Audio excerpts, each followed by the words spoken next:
The Summers siblings had always fought over the top bunk.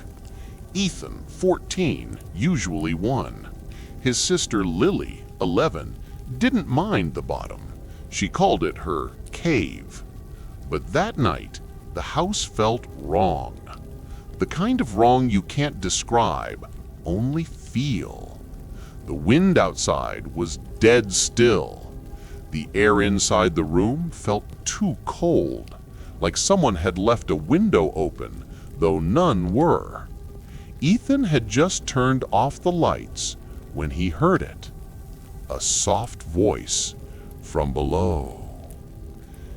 "Ethan, can you come down here?" He froze. Lily never talked like that. Quiet, scared, almost desperate. Not the Lily who always made fun of him for being jumpy. Ethan leaned over the side of his mattress. "Lily? What's wrong?" No answer at first, just breathing. Slow, controlled, almost like she was trying not to cry. Then, "Please, come down slowly and don't make a sound." A chill crawled across Ethan's neck. She sounded afraid of something. He started to climb down the ladder, one hand on the top rung, when he heard another sound. Soft footsteps above him, coming from the top bunk. He froze. A shadow shifted against the wall, tall enough to be human, but wrong in shape, almost stretched. "Ethan, I'm under the bed."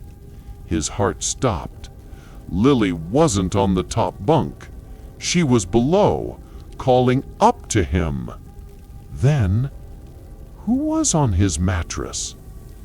Ethan dropped to the floor, landing too hard, pain shooting through his ankle, but he didn't make a sound. He crouched down, lifted the bed skirt, and saw her. Lily's face was pale in the dark, hair messy, eyes wide with terror. "Don't look up, please. It'll know you heard it." Ethan felt his pulse pounding in his ears. "What's up there?" Lily shook her head quickly. "It looks like me." A heavy step shifted above them, fabric stretching, wood creaking as something moved across the mattress. Not Lily, not human. Ethan swallowed hard, feeling the terror climbing up his throat. He whispered back, "Lily, why are you under here?" She bit her lips so hard he saw a bead of blood. "Because when I came in tonight, there was already something in my bed." Ethan's vision blurred for a moment. Another step from above, slow, testing the weight of the floorboards. Then, a low, dragging sound, as though something long, too long, was sliding itself down the ladder. Lily grabbed Ethan's hand and squeezed until his fingers hurt. "Whisper, breathless, it's getting down." Something tall stepped onto the floor. Its shadow stretched across the wall, impossibly long limbs bending in ways bones shouldn't bend. Ethan and Lily didn't breathe. Not a sound, not even a gasp. The thing moved around the room, slow but deliberate, as if listening. Whisper, barely audible, "Ethan, it speaks like me." And then, above them, from somewhere near the dresser, Lily's voice, but wrong. "Ethan, come here. It's okay now." The voice was flat, too calm, too steady. Ethan felt his skin crawl, every instinct screaming, "Don't go!" The thing mimicked again, this time closer. "Ethan, come out!" Lily whimpered softly, and the creature stopped moving. It had heard her. Very slowly, its head turned toward the bunk bed. Ethan felt Lily's nails dig into his wrist. "Don't move. Don't breathe. It only sees motion." Outside the room, a floorboard creaked. Not from them, from their mother. Footsteps approached the hallway. It'll copy her next. The creature straightened, limbs cracking like old wood as it adjusted its shape. Then it spoke again, but this time in their mother's voice. Soft, warm, familiar. "Kids, you awake? I heard something." Lily's eyes filled with tears. "That's not Mom." The creature walked to the door, reached for the handle with a too long arm, turned it. The door opened halfway, then stopped. The real mother's voice echoed from downstairs. "Kids, are you okay up there?" The creature froze mid-step. Its head twitched violently, as if confused. Ethan felt tears slip down his cheek. It can't copy two voices at once. The creature shuddered, glitching between silhouettes, short, tall, childlike, adult, trying to decide which voice to mimic. It let out a low, broken sound. Which one? Then it turned slowly toward the bed, toward them.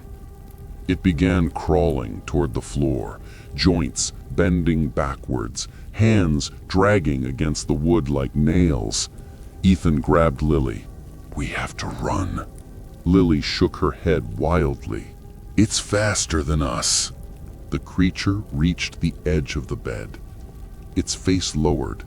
Two black hollow eyes stared directly under the bunk.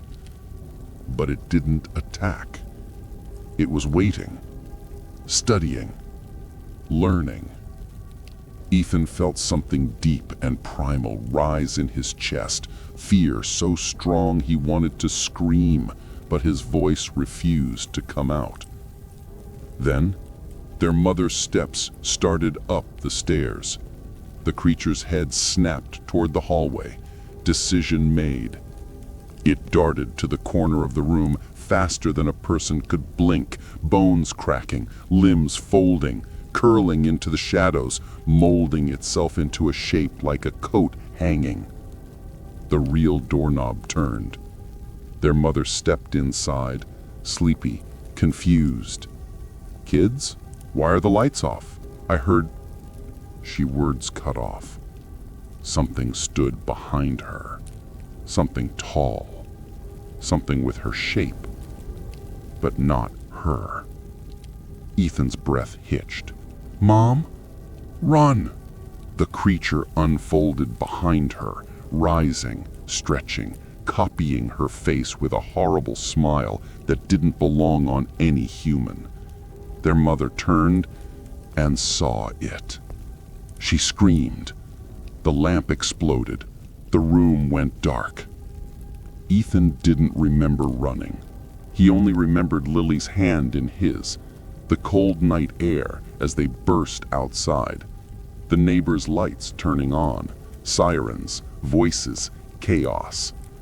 When police entered the house minutes later, their mother was unconscious at the bottom of the stairs. No intruder, no footprints, no signs of forced entry. Except, under the bunk bed, officers found thin, deep grooves in the wooden floor, as if something with long, sharp fingers had crawled out. Their mother, later at the hospital, described what she saw. A figure, with her face, but the eyes were wrong, and its limbs stretched far too long. She remembered it whispering in her own voice, "I only need one of you." She blacked out after that. Ethan and Lily were sent to stay with relatives across the state. But that night, at 3:17 a.m., Ethan heard it again. A soft voice from under the guest bed. "Ethan, don't come down. That's not me up there." He slowly turned his head and saw Lily sleeping peacefully on the top bunk across the room, breathing steady, face relaxed. Too relaxed, too still. He looked back at the bedskirt. The voice whispered again, "Please, believe me." Ethan didn't move, didn't breathe, didn't blink. Something shifted on the mattress above him. A foot touched the ladder. Wood creaked. Someone, something, began to climb down.